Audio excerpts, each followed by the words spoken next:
Hey everyone, and welcome back to Art of the Riff. Today we're going to take a look at the band Slayer. We're going to look at the South of Heaven album. It's a very, well, at least back in the day, it was pretty much a very controversial album in the band's catalog. Probably is still to this day. And that was mainly because the album had a lot of slower tempos. Tom Aray's vocals were a little bit cleaner. There's some parts in the guitars that were damn near clean on the album. Like, all these things were contributing to the fans being like, they slowed out. Nah, they didn't sell out till a little bit later. What we're going to do with this album is we're going to try and get the tone a little bit. We're going to use the Laney AOR, non-AOR mode to kind of get that 800 vibe. This pretty-ass Metallic Flake 50th Anniversary SD1 because I don't have an EQ pedal. And this BC Rich. Now, unfortunately, I don't have anything with active pickups. These are pretty hot. They're deactivators, so that's going to get us close. Now, another thing about this album, I guess Rick Rubin decided that Dave Lombardo was like the key element to the band because the drums were really loud in the mix. Again, like I said, the album was slowed down. This was interesting because Kerry King wasn't really involved much in this album. So this is really like a Jeff Hanneman album.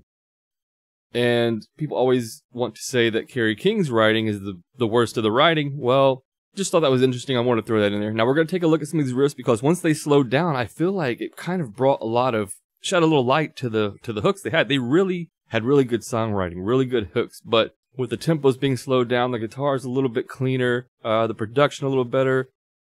You could really hear the dynamics. You could really hear the hooks. So yeah, we're going to start checking out some riffs from Mandatory Suicide. And it's really cool how these riffs progress, how they change dynamics throughout the entire song. So let's go ahead and check that out real quick.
Alright, so that's Mandatory Suicide. That was like back in the day, like late 90s, early mid 90s, something like that.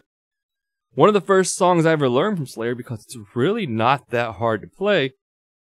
And when you're starting out, you're like, oh man, I could play a Slayer song. That's great. So that's a cool one, to get people into playing Slayer. Next, we're going to take a look at South of Heaven. These two songs on the album, for me, are like pretty much the best. Well, I mean, I don't know. Silent Scream is good, Live Undead is good, but we're going to go ahead and take a look at South of Heaven. The harmonies for the melodies, the dynamic changes, the way it changes tempo. In the doom metal world, when you bring the riff back, you bring it back slower. Slayer brought it back faster. Such a good vibe on this song, like it's so eerie and dark.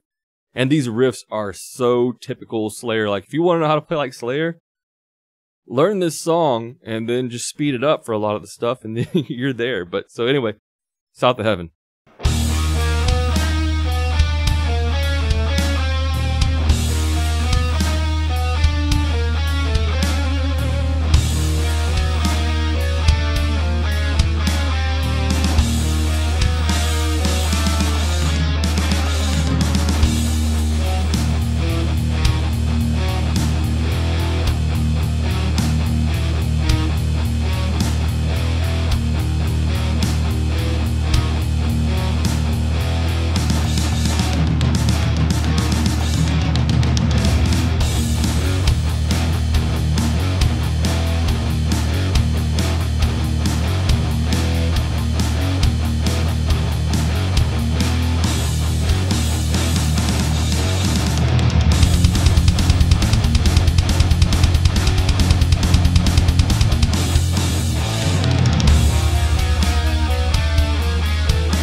Alright, so there goes. That's been a little look at South of Heaven from Slayer. Really makes me mad because now I want to go back and do one of these for Rain and Blood and Seasons of the Abyss. So I gotta start practicing. Rain and Blood is a fast-ass album. I gotta get up to speed on that. So anyway, Slayer, South of Heaven, one of the best thrash bands of all time. Verging on death metal, really.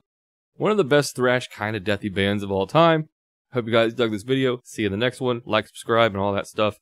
If you want to. See you guys in the next one.